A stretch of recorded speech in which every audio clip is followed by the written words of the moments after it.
Am I the a-hole for accidentally being fate-phobic? A 21 female hosted a birthday dinner for my best friend and a 22 female the other day.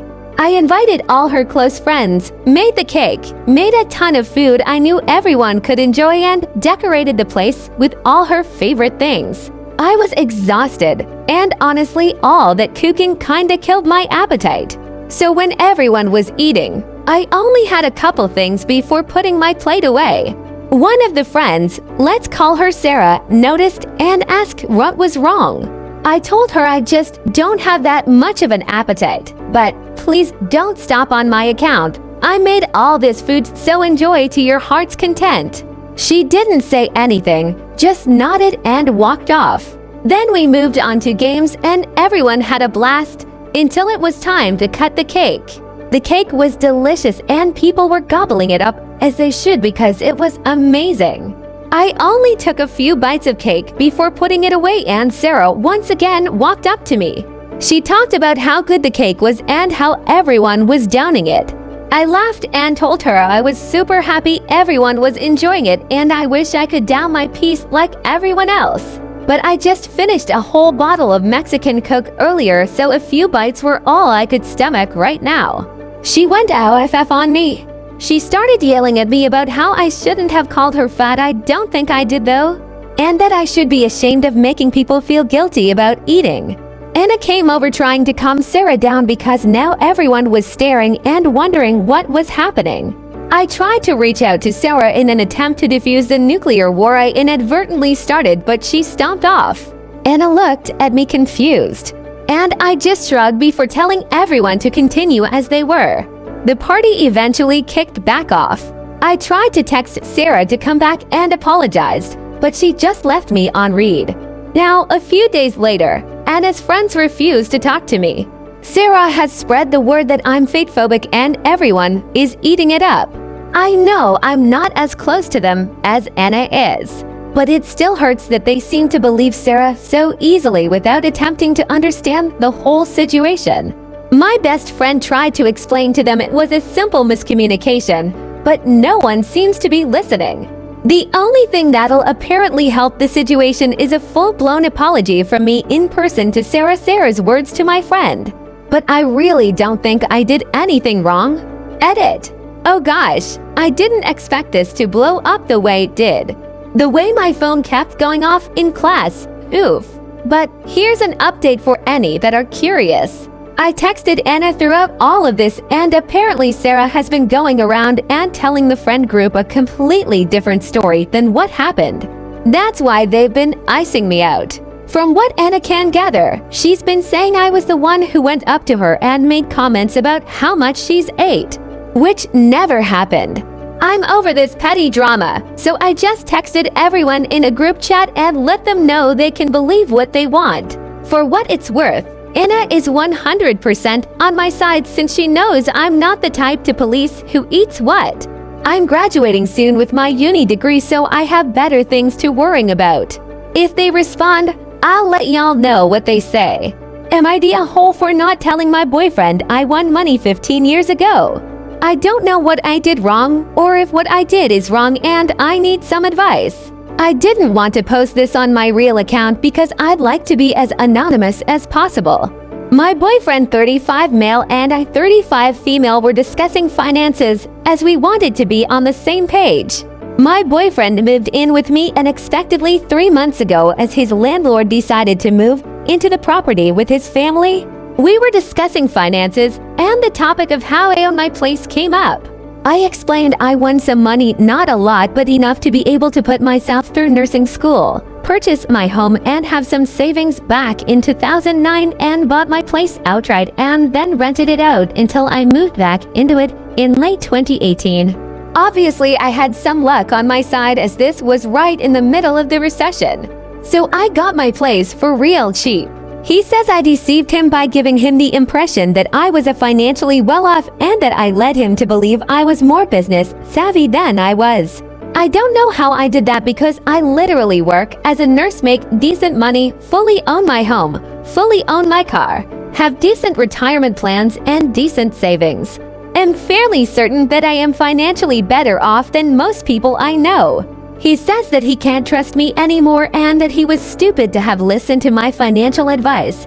But the thing is, I never gave him any financial advice, except for telling him not to buy a car that was, in my opinion, unreliable and much too expensive. Did I deceive him by not telling him how I got myself financially stable? For your information, we have been dating for almost a year and a half. Edit. I just had another very weird conversation with him and I honestly can't wrap my head around it. Yeah, so he is definitely a gold digger. He asked me how much I have in savings and seemed impressed with how much and then said maybe he reacted too aggressively. Then told me that he still wants the car I advised him not to get. He hinted at me getting it for him as a birthday present since it's his birthday in early March. I am definitely dumping him. Going to wait till my two sisters and my two brother-in-laws can come over before I break up with him in case he reacts crazy. Edit 2. He's jealous and also resentful. He's ranting about how he would have tripled the money if he had won it. Edit 3. He's saying that my money is wasted on me because I don't make money. Apparently, I should have been investing my savings in high-yielding stocks and other shit. FYI, I do get financial advice from a financial advisor I trust, but I am a risk-averse person. So I would never invest it in the manner this idiot is telling me. Sure, the chance to get a lot of money is there, but so is the chance to lose. Edit 4. He's now on a crazy rant because I suggested we take a break from this argument because I don't want to ruin my few days off. My God, I can't believe how he's behaving. He thinks he's so clever, but I am thoroughly disgusted. Oh, it is absolutely over between us. Edit 5. Okay, so I understand him better now. So my house, the property it's on, is what led him to believe I was much richer than I am. He assumed I was loaded. So me telling him I actually got lucky pissed him off. Then when he found out how much in savings and assets I have, he perked up and had a change of mind. He's now telling me that with just a quarter of my money he can show me how to invest on the stock market and make real money. Oh, he is genuinely deluded.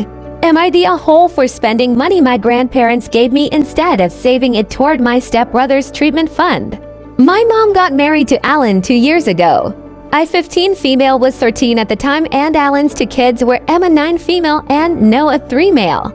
Noah was diagnosed with cancer last year and my mom and her husband were told there's some kind of different treatment he could get in another country and if they could raise the money, it would be better for Noah than the treatments available in the US. My mom and Alan could not afford it, so they have been sending him to treatment here and saving for Noah's treatment. They made a lot of cutbacks and asked that Emma and I give over any money we get so they can afford this. They have about 70% or something now and that has come from cutting out a lot. We eat very basic meals. They canceled our internet and we didn't do anything for our birthdays or Christmas since the saving started. Any money that comes into the house goes on essentials or the treatment fund. My dad died 9 years ago and my paternal family stayed part of my life. They know what has been going on and they have been buying me little treats and taking me out to eat when they can. They also give me money every couple of weeks so I can have something if I ever need anything. I have been hiding that money because I know I would be told to give it up. I carry it everywhere because Emma is the type to sneak and then tell her dad. She has asked me before why I don't babysit to help make more money for her brother. She would work if she could, but she's only 11. I spent some of the money from my grandparents over the weekend. I got my hair cut and I bought my best friend a gift for her birthday. I also got some food and spent some time at my dad's grave. My mom noticed my haircut and asked where the money came from and she realized I was lying when I said I had been with my grandparents and they took me because I forgot they were out of town. So I told her they gave me some money to get some stuff done. She told me a haircut was not a need and how selfish could I be?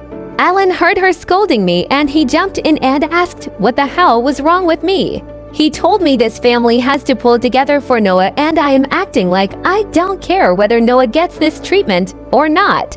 Of course, by the end of the day, Emma heard and freaked out. But then my mom ran into my best friend's mom a couple of days ago, and she told mom my gift to my best friend was so sweet and thoughtful. I was sat down and yelled at for spending the money on not just me but on others. Alan asked me how I could give the money for a gift that means nothing when it could have gone to save my brother's life. I yelled back that it's not my job to pay for Noah's treatments and I'm already sacrificing, but I refuse to go all out the way they want me to. I told them the money came from my family who was nothing to them, and they need to let it go. Alan called me a selfish little bitch and he told me I should be ashamed of my repulsive behavior. Now Emma keeps telling me I'm a bad person. Please like and subscribe for more stories. Thanks for watching.